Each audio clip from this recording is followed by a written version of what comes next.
an Empire Boxing and Unlearning Network production.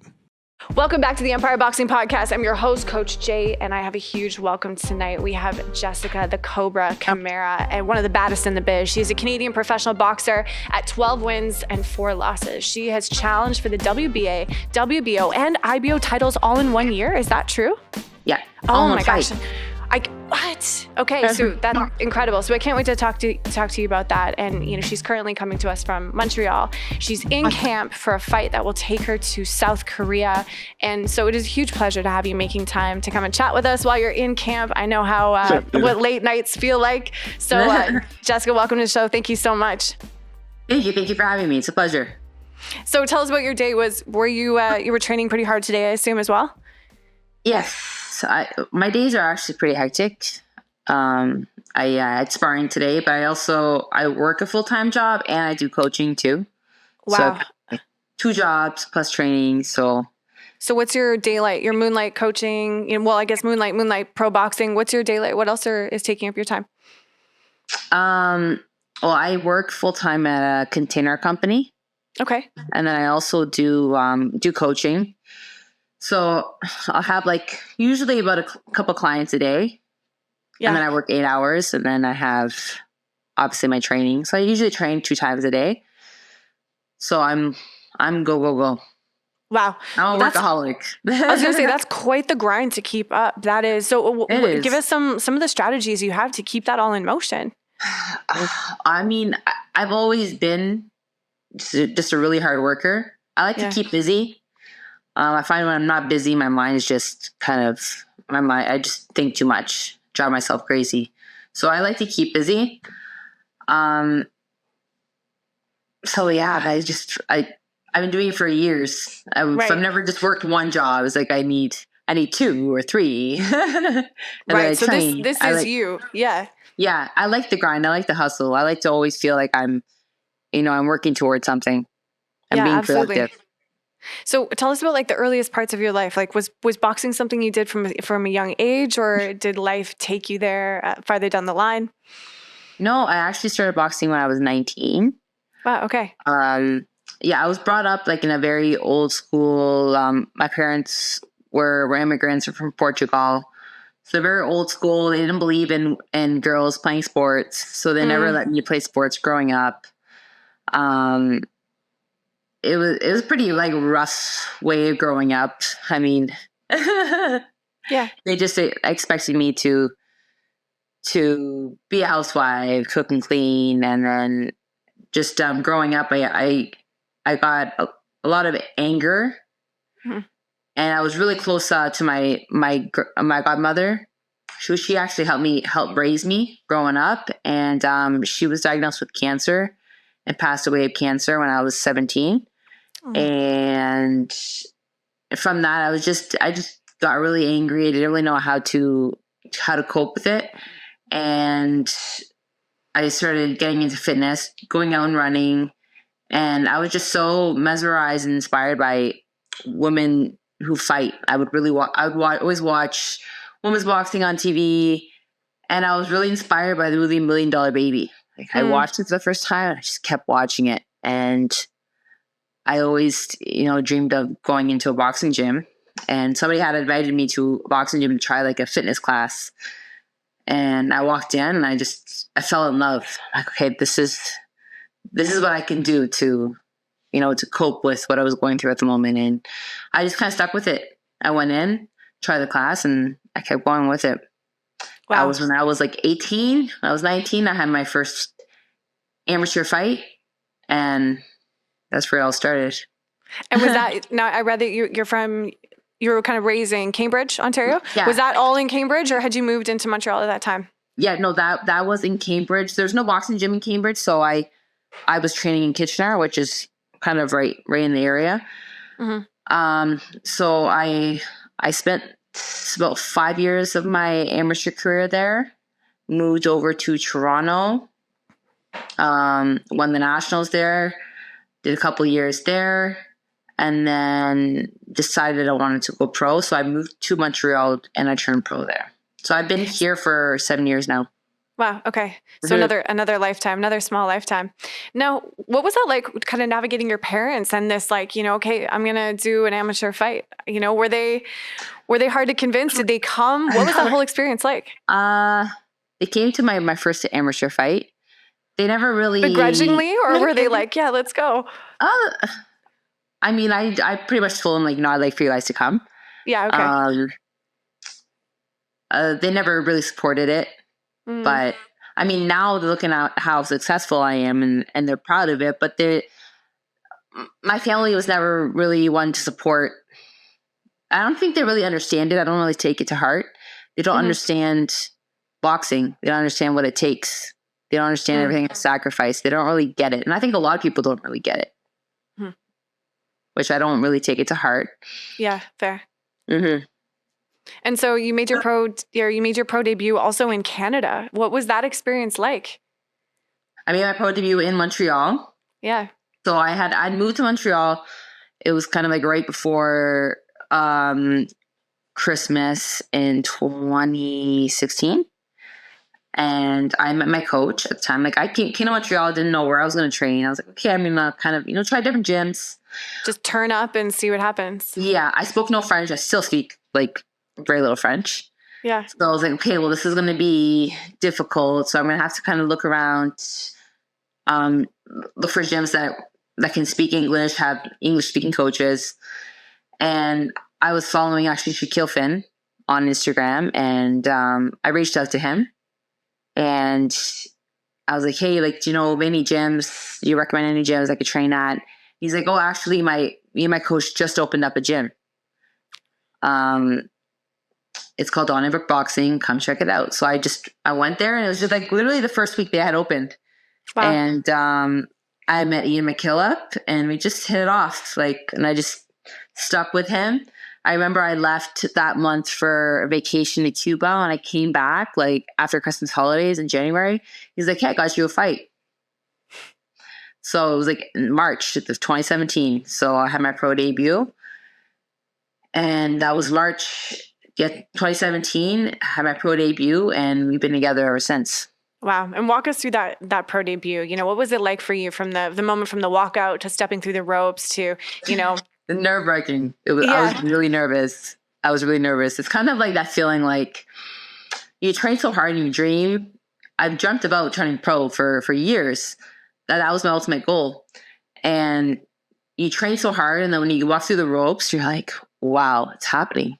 Kind of like you almost don't believe it. Surreal. Kind of like you're walking into a movie, it's not real life. Yeah. Wow, this is really happening. And I remember my pro debut, I actually broke my hand in the first round. So I went 4 rounds with a broken hand, pushed through, and I got the victory. It was an amazing feeling. And I was like, I want to do this again. Yeah. Yeah. And then what was your injury you sustained? So did you break a carpal? What was a boxer's fracture? Yeah, my bone literally broke about that, shifted over. So it was a bad break. I had to get surgery. I was in a cast for a few months. I was out for about 6 months. Right. Wow. How difficult was that? Because you've just kind of reached the pinnacle of your dream. You had your hand raised, but now you have to take a step into the backseat for 6 months. What was it like to kind of have that momentum halt on you like that? Was that a challenging time? It was tough. I mean, this whole journey has been a roller coaster ride. I've had a lot of ups and downs, but just the fact that I had moved to Montreal, I had no job, no source of income. I got that fight, so I was like, okay, I'm going to start looking for work after I had this fight, because I wanted to focus on that fight. And given the fact that I didn't speak any French, so I knew it was going to be difficult. Mm-hmm. And then now after my fight, I have a broken hand, and I don't speak the language. So what am I going to do? Yeah. But I pushed through. I remember actually shortly after that, I got a job cleaning windows, and I was doing it with one hand. Wow. It's crazy, like the grind that happens behind the scenes that people just have no idea about. Like, I mean, even just in a great example from the UFC was, I believe, it was who was it? Jason, help me. He was an Uber Eats driver right up until the title. Not Ilya Taporia, but same weight class. Anyways, but like there's things like this that are happening. He, another fighter like worked his parents' hot dog stand. Like there's so many things. Yeah. It doesn't matter what the job is, but it's this idea that this fight mindset goes beyond the octagon or beyond the ring, and it's these people are fighting in their lives sometimes too, and I think that is one of the coolest and most unifying concepts behind combat sports is that, you embody all aspects of being the fighter, and it takes a certain type of person to push through those kind of grinds. Washing windows with one hand, after surgery from a pro debut that you worked, the better part of your life towards. That's crazy, right? I mean, what is and they going back to what you said, like your parents really not really understanding it. It's just they don't know what it takes. They don't know what's happening to make that happen. No, they don't. Like I remember, like after every fight, when I would have like a hematoma or a black eye, like, okay, like get now stop and get a proper job. Yeah. And I just kept sticking to it. It didn't matter what roadblocks hit me, like there's so many setbacks. I just kept pushing through and I achieved a lot of success. And I think that really, my mom's really proud about that. Like I can see it, but she still doesn't really understand like all the sacrifice I've had to make. Yeah. Like through it all. Yeah. Yeah, interesting. His name just came to mind. It was Pantoja. Anyways, I wanted to ask you, what was like, boxing in Canada really is the kind of the hub of that is Montreal. That's where a lot of, the pros go, and even like high level amateurs and everyone in boxing ends up going there, at least for sparring or for camps. Even some of the boxers from BC end up going to Montreal to get their work before fights. Yes. What are some of the biggest differences you notice about the boxing climate in Montreal versus kind of anywhere else in Canada? Like how important is it to be there? I find the promotions are a lot bigger here. Like you have Eye of the Tiger, who's one of the biggest. They're one of the biggest promoters in Canada. And there's Grippy Bon Michel, and also they give a lot of opportunity to females compared to others. Like you see a lot more females having fights on the cards. Like you'll see 3 girls having fights on one card, which you don't see very often. It's hard to see. Like back in the day, there was like no female fights. Now you start to see like, there's at least one female fight on a card usually, but to see 3 women fights on a boxing card, like that's big. So I feel like there's a lot of opportunity here for women compared to other provinces. Like I was born and raised in Cambridge, Ontario.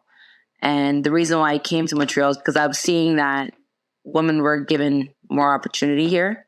Like a lot of the females that were fighting in Ontario, they're fighting like once a year. So it's okay, like where do I want to be? If I want to do something, I got to go to Montreal.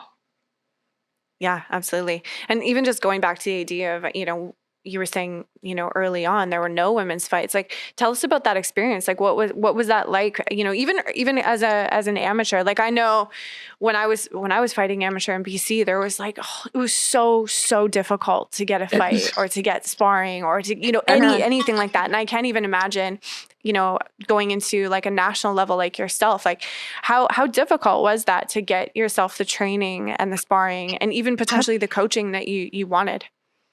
In Ontario, you're saying? Yeah, what was it like for like you? In general, kind of like the evolution of women's boxing and kind of like where you're seeing it now.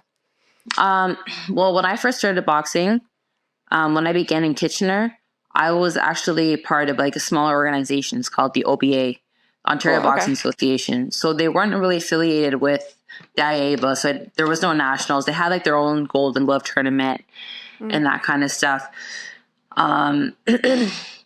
And there wasn't a lot of girls.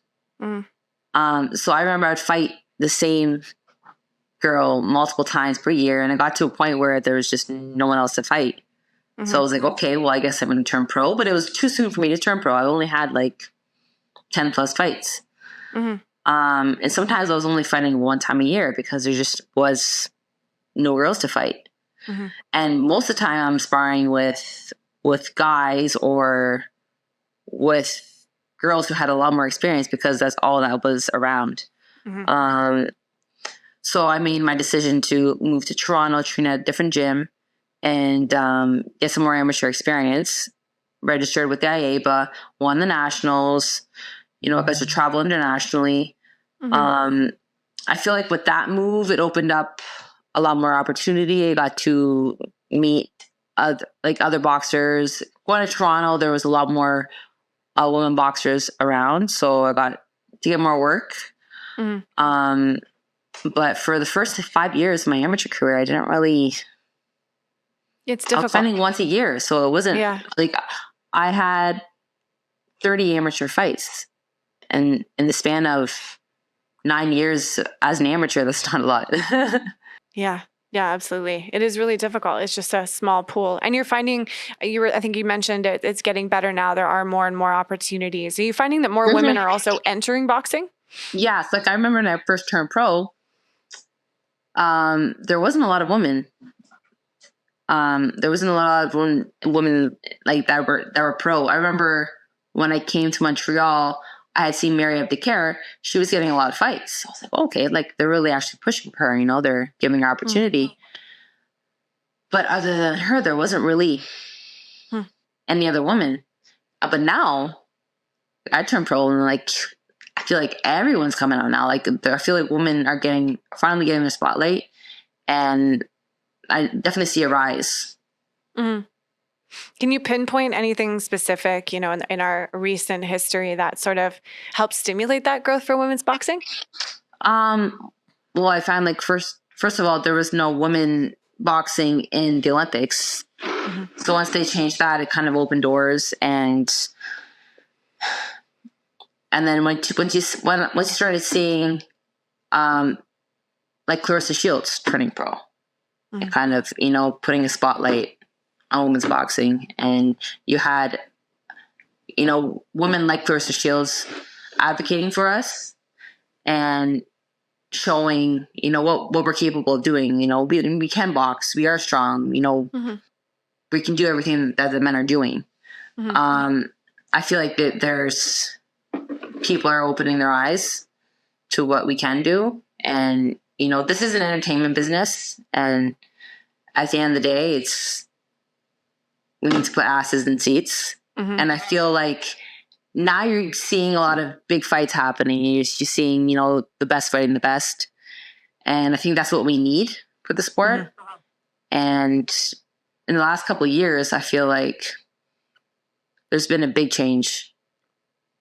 Yeah, I think the Serrano-Taylor fights had a lot to do with that as well. Like sold out stadiums in Ireland for the last one. Regardless of the outcome, there was maybe a little bit of controversy there, but it was like people were hyped to see that fight as they would any other fight, as they should be. And I think that's turned a lot more of attention. And of course, Clarissa Shields and even Mayer and Baumgartner and these women coming on scene that are blowing people's minds with like their talent, their athleticism, the level of boxing, their physical attributes as well, their strength, their speed, and I think a lot of people are giving women's boxing the respect that it deserves.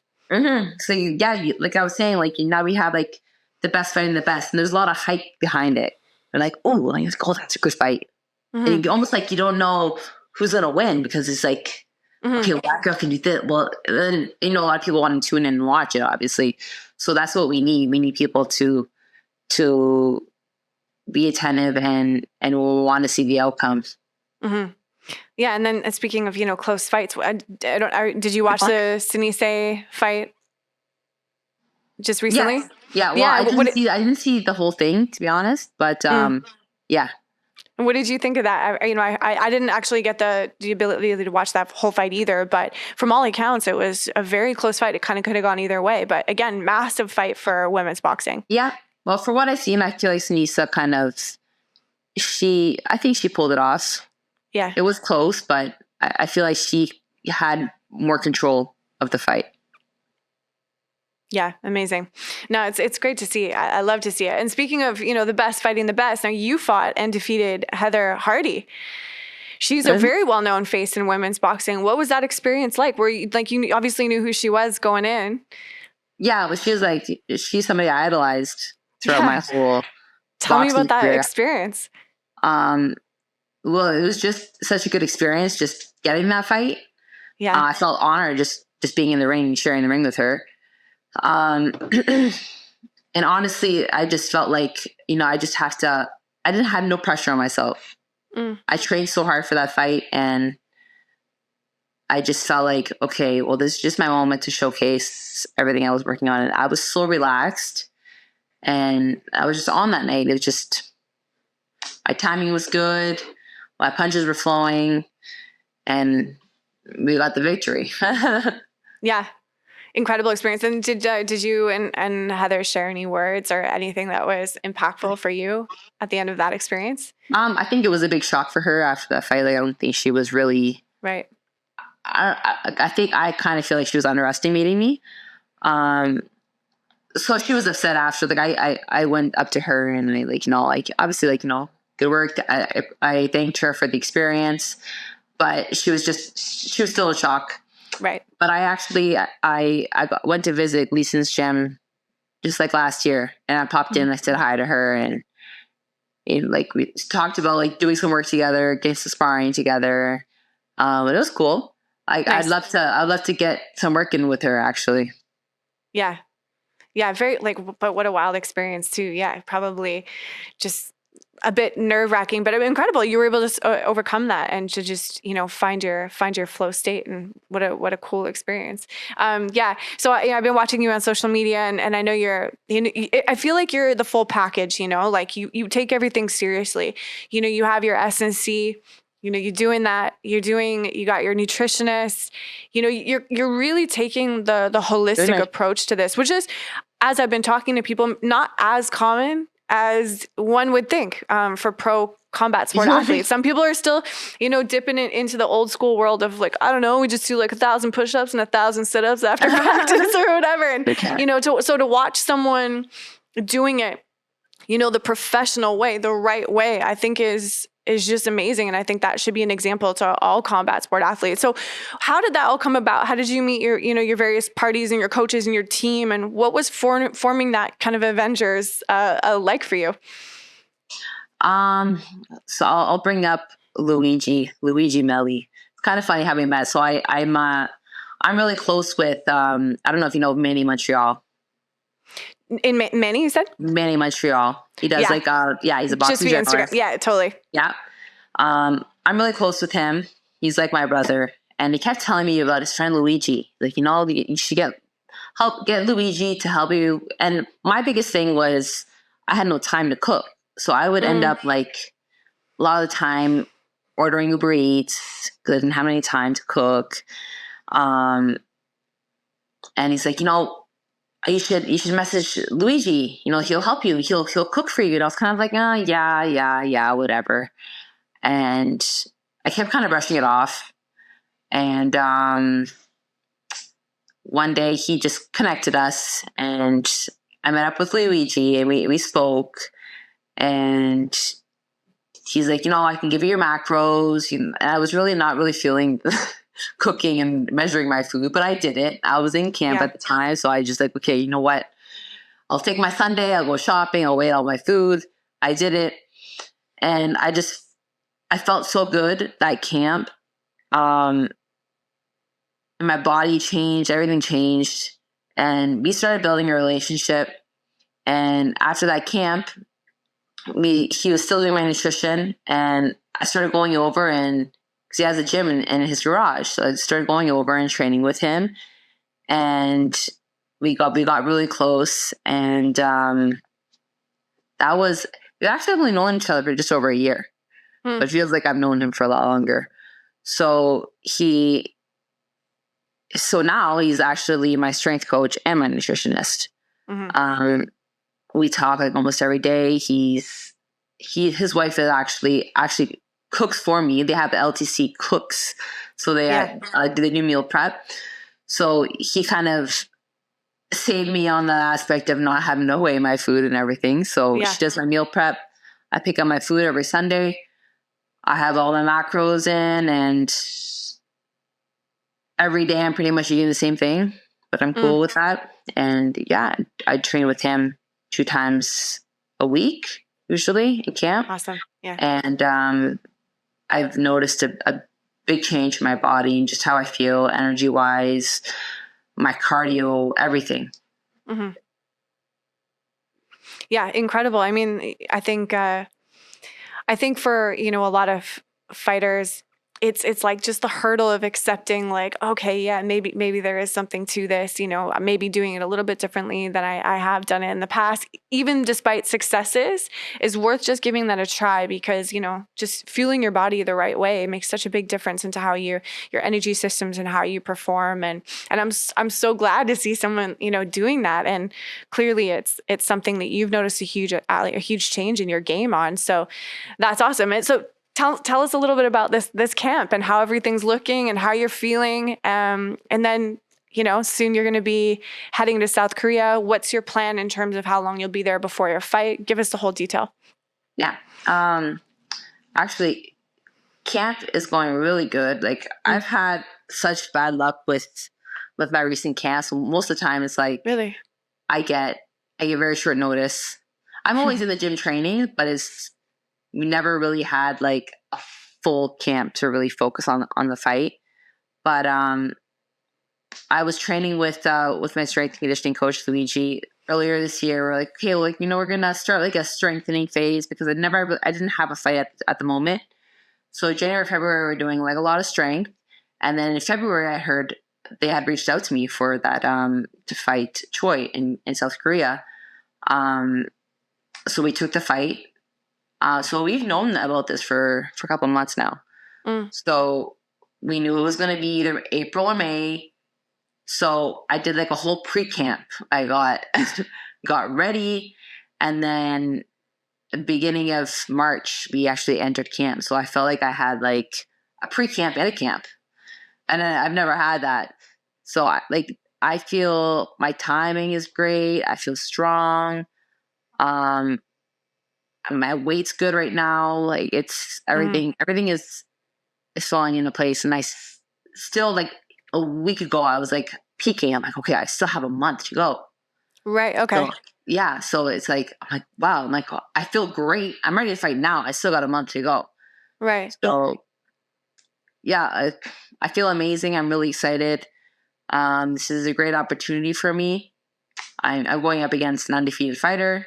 She's a former world champion. We're fighting for WBA gold title.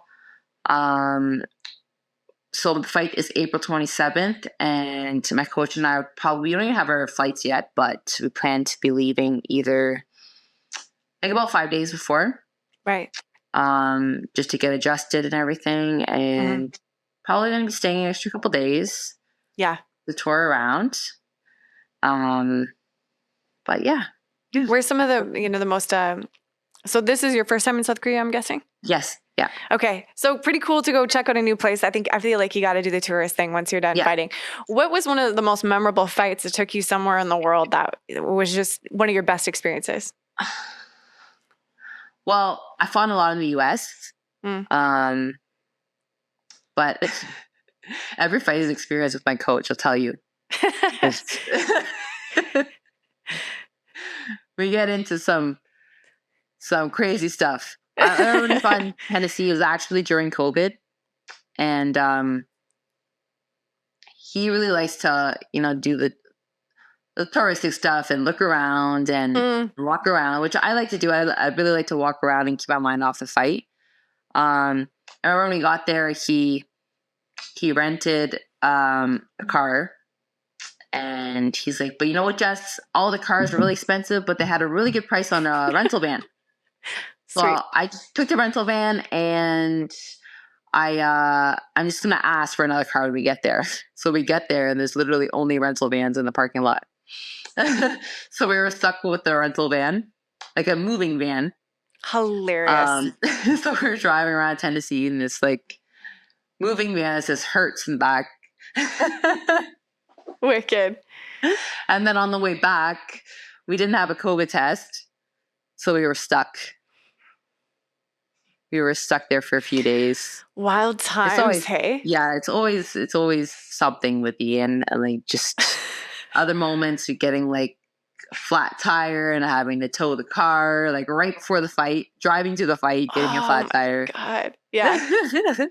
Yeah. All the little things that people But these don't are know things about. You don't forget. It just becomes a memory. Yeah, absolutely. Well, and good memories. I mean, it's always good to have a couple chuckles. I mean, but it is difficult sometimes. Like you're trying to manage like your adrenaline. You're trying to manage like when you start to peak, like, you know. And so sometimes having these stressful experiences, these little bumps in the road, can be really difficult for a mindset perspective.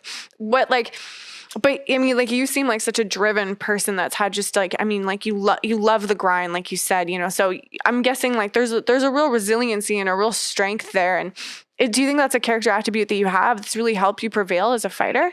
Yeah, I'm very mentally strong. I don't really let things get to me. Yeah, I just kind of roll with the punches. Yeah. You know, I mean, anything can happen. You know, and always worse can happen. So I just think positively, and you know, I know I'm tough. I know I can handle stuff. So I just keep pushing. Yeah. Now, what is, you know, after this fight in South Korea, are you going to be taking a little deload? Are you going to take some time off, or are you looking ahead? Like, what's the next thing for you this year? What is the goal? Well, winning this fight's going to be huge.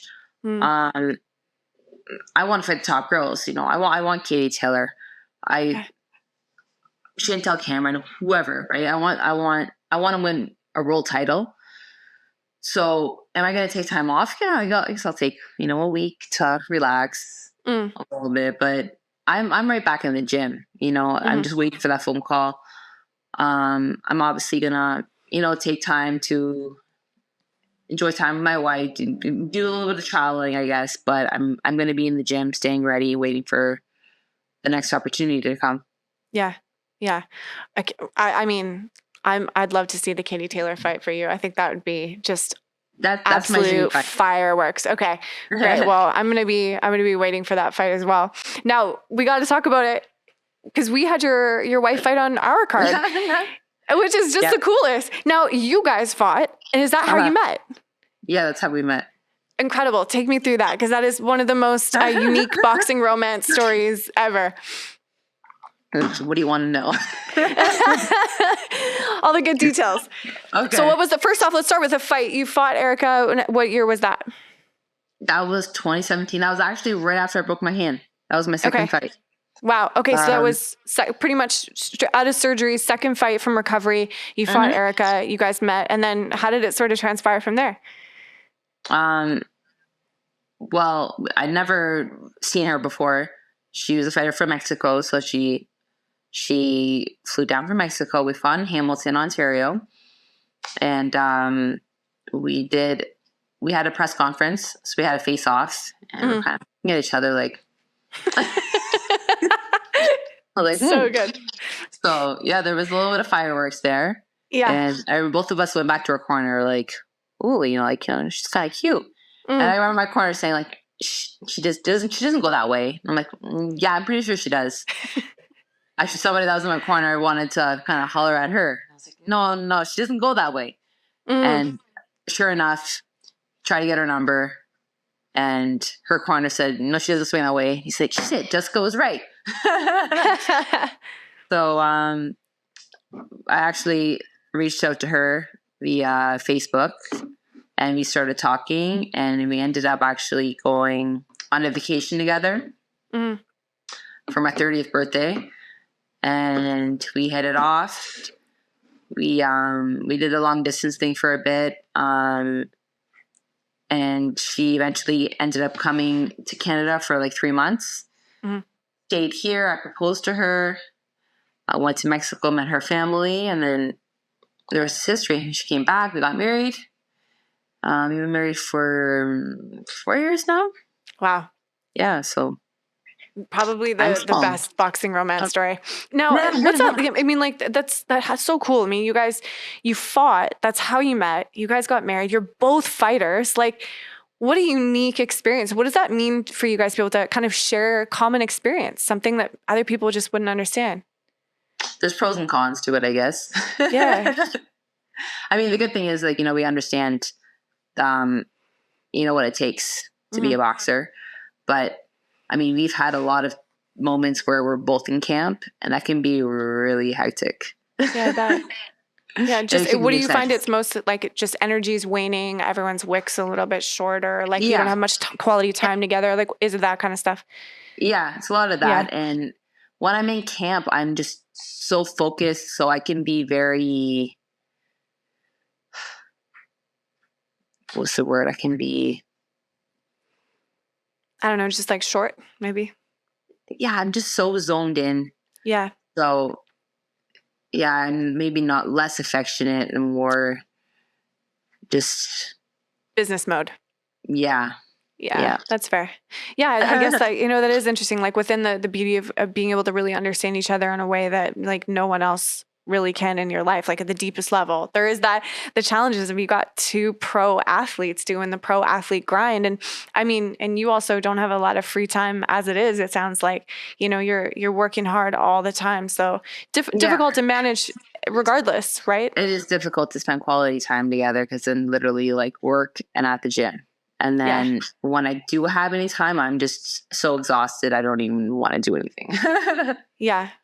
What kind of things do you use to like help you kind of get fired up and get motivated when you're feeling like just a bit, tired or beat down? Are there things like do you have a song? You got like you throw on $1 Million Baby? Like what is it? I drink coffee and listen to gangster rap. Sick. Iconic shit. Okay, so gangster rap, let's go there because I love me some hip hop. What are you listening to? I like to listen to a lot of old school stuff. Mobb Deep. I was literally about to say Mobb Deep. Yes. Okay. Cool. Some Queensbridge. Maybe some Lil Kim. I'm a fan of Nicki Minaj too. Sometimes I'll put in some Minaj. Yeah. I'll pretend you didn't say that. That's fine though. That's fine. What? You know what? She's pretty bad for like new school. She's pretty like I she's was a fan of her from the beginning. So yeah. But mostly old school. I like old school stuff. Yeah. Don't mind a little bit of Drake. Okay. Cool Okay. And then yeah. Okay. And then. You've got sights on a world title, and any other personal goals or things you're working towards in the other aspects of your life this year? I'm just so focused on this fight first, getting the win, and I know that's going to open a lot of doors up for me. Other than that, I'm still so unfocused on my coaching. Eventually, my dream is to open up my own gym. Yeah. Really focus on, I love coaching kids, so I'm going to continue doing that, focusing on that. But my main focus right now is on myself and my boxing career. Yeah. And obviously doing the coaching on the side. But that's my main goal. I'm focused on that. Yeah. And with a fight of this magnitude and what it could do for your career, it's just like you kind of really have to put everything on the back burner until that's done. To even probably free up the RAM to think about something else. Focus on what's happening next. We got to get through this. Yeah. All energy's got to go into this. Yeah. Yeah. And so you've got a month. You feel like you're kind of peaking now. What does the next month look like in terms of being able to regulate you so you don't peak too early? What kind of adjustments are you going to make, if any, and then gearing up to having a peak week on fight week? I'm so disciplined with my workout routine. So if my coach says you have to do this, you have to run 4 times a week and you got to do this, I literally map it down and I make sure I do it. And I feel like sometimes I don't listen to my body and I'm just kind of pushing through it. So like I'm good. I'm in shape right now. So I just have to make sure that I'm not burning out. Mm-hmm. So most important right now is obviously the sparring, and I'm just been listening to my body. So if I just need the rest, sometimes I just don't go for that run. I just rest and I do it the next day. So that's literally been what I've been doing the last couple weeks since I've been peaking. So I just want to make sure I'm not doing too much. Yeah. Yeah. Injury, illness, those kind of things, the stuff we want to keep an absolute minimum. yeah, sometimes like I'll feel like, oh, my shoulder's sore, right? Yeah. So before I was like, I would just push through it, and I'm just being smart about it and allowing my body to heal, getting the proper recovery I need, and if Smart. Yeah, that's fantastic. I mean, on behalf of Empire, like we're just so thrilled to see you, rising and all your hard work, and we're supporting you. We're totally in your corner for this upcoming fight, and we just can't wait to support you through that. So, you coming on here and making time in camp, I know what that takes, and thank you so much. Thank you. Appreciate it. Thank you for having me. Yeah, absolutely. It's just so important, I think, for it doesn't even matter the size of the platform, but for women's boxing to get the love and the support it deserves. And I think it's so important to give female fighters the opportunity to tell their stories, because often what creates fans is knowing the fighter's experience, knowing them more than just hearing, and everything. Yeah, and that's what's gonna build, a longer lasting fan base, I think, for boxing, and is knowing someone through it, knowing their experiences, how they got there. And I think that's just something that we're passionate about doing we can talk about boxing, we can talk about that, but let's talk about you. What's your story, where you come from, the things that made you who you were, the struggles, the wins, those kind of things. So yeah, it's awesome to get a chance to chat with you and to help share that story. Thank you for giving me the opportunity to do so. Make sure to listen, follow, and subscribe to Empire Boxing on Apple, Spotify, and YouTube.